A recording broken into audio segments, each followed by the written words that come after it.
नमस्ते हमारी YouTube family. मैं प्रीति आप सभी भाई बहनों का दिल से स्वागत करती हूँ अपने वैष्णवी लोकगीत चैनल पे। तो आज हम आप सभी के बीच लेकर के आ गए हैं बहुत ही प्यारा, बहुत ही धमाकेदार कहरवा गीत। दोस्तों कैसा लगेगा कमेंट करके ज़रूर बताइएगा। वीडियो देखने से पहले अगर आप लोग हमारे चैनल पे नए हैं तो सब्सक्राइब ज़रूर कर लीजिएगा, लाइक कर दीजिएगा, कमेंट करके ज़रूर बताइएगा कि हमारा गीत आप सभी को कैसा लगा। देखते रहिए आप लोग वैष्णवी लोकगीत चैनल। तो चलिए सुनाते हैं।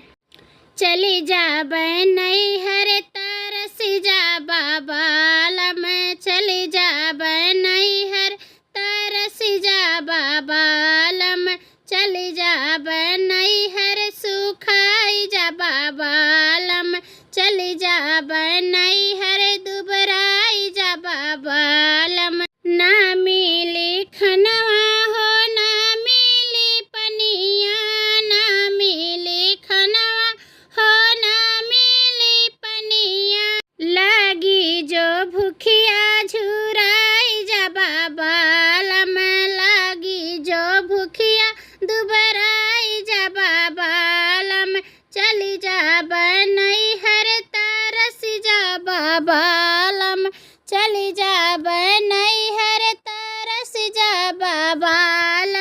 ना मिली खटिया हो ना मिली बिस्तर, ना मिली खटिया हो ना मिली बिस्तर, काटी तो मच्छर भभाई जा बाबालम, काटी तो मच्छर भभाई जा बाबालम, चली जा नैहर दुबराई जा बाबालम, चली जा नैहर झुराई जा बाबालम, चली जा नैहर तरसी जा गोरी, चली जा नैहर तरसी जा गोरी, छोटकी करहिया में छाने लगब पूड़ी, छोटकी करहिया में छाने लगब पूड़ी, डालब खरियनवा में जब हम चटैया,